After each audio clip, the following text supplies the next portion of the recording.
হলুদপুর নামে একটি গ্রাম ছিল। সেই গ্রামের পাশেই একটি পুরনো বাংলো বাড়ি ছিল। সে বাড়িতে একটি পেতনি থাকতো। ওই পেতনিটি 10 দিন ধরে ঘুমোচ্ছিল। ওই পেতনির ঘুম ভাঙে এবং সে বলে, জোরে খিদে পেয়েছে, অনেক দিন হলো পেটে কিছু পড়েনি, যাই গ্রামে গিয়ে কিছু খেয়ে আসি।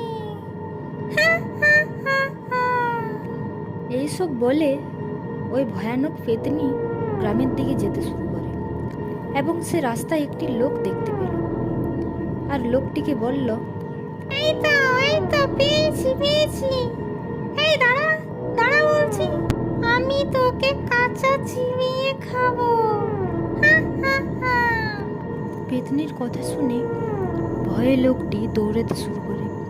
পেতনিও ওর পিছে পিছে দৌড়াতে শুরু করে। দৌড়াতে দৌড়াতে লোকটি একটু সাধু বাবার পায়ের কাছে এসে পড়ে। বাবা, আমাকে বাঁচাও, এক শাকচুন্নি আমার পিছু নিয়েছে, আমাকে খেয়ে ফেলবে বলছে। আমি দৌড়াতে দৌড়াতে আপনার পায়ের কাছে এসে পড়েছি, বাবা আমাকে বাঁচাও। দেখছি আমি পেতনিকে। তুই আমার কিচ্ছু করতে পারবি না। কি বললি? কিচ্ছু করতে পারবো না? দাঁড়া, তোকে ঝাঁটার বাড়ি দিলে তুই কেমন দৌড়াস দেখ। অমরে গেল শ্বশুর বাড়ি, শাকচুন্নির গায়ে ঝাঁটার বাড়ি। অমরে গেল শ্বশুর বাড়ি, শাকচুন্নির গায়ে ঝাঁটার বাড়ি। ওরে মুখ পুরো, আমাকে তাড়ানো তো কম্য নয়, চলে যা এখান থেকে, না হলে। বাবা, পেতনির তো কিছুই হচ্ছে না, আপনি তাড়াতাড়ি কিছু একটা করুন বাবা। থাম, আমি দেখছি ও কতক্ষণ না যায়। তুই যাবি না, তোর ঘাড় যাবে। তুই আমার কিচ্ছু করতে পারবি না।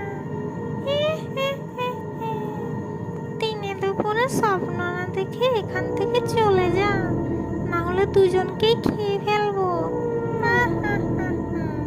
তারা দেখ এবার। বাটা হলুদ পোড়া সর্ষে, মারলাম গায়ে জোরসে। বাটা হলুদ পোড়া সর্ষে, মারলাম গায়ে জোরসে। বাটা হলুদ পোড়া সর্ষে, মারলাম গায়ে জোরসে। আমি চলে যাচ্ছি, ছেড়ে দে আমাকে, বাঁচারে। ওরে চলে যাচ্ছি ছেড়ে দে। বল, তুই কোথা থেকে এসেছিস? আমি ওই পাশের বাড়ির গ্রামে পুরনো বাংলোতে থাকি। আমি চলে যাচ্ছি, ছেড়ে দে। আর ত্রিসীমানায় আসবো না, ছেড়ে দে আমাকে, ছেড়ে দে। মনে থাকবে তো, নইলে কিন্তু হলুদ পোড়া সর্ষে, মারলাম গায়ে জোরসে। হ্যাঁ ছেড়ে দে, আমি চলে যাচ্ছি, আমি আর আসবো না, কখনো আসবো না, ছেড়ে দে আমাকে। তাহলে এখনই যা, এই গ্রাম থেকে পালা। পেতনি আর কোনোদিন ওই গ্রামে আসে না।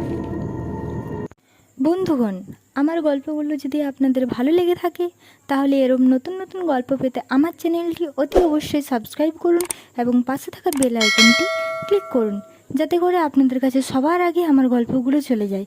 Thank you.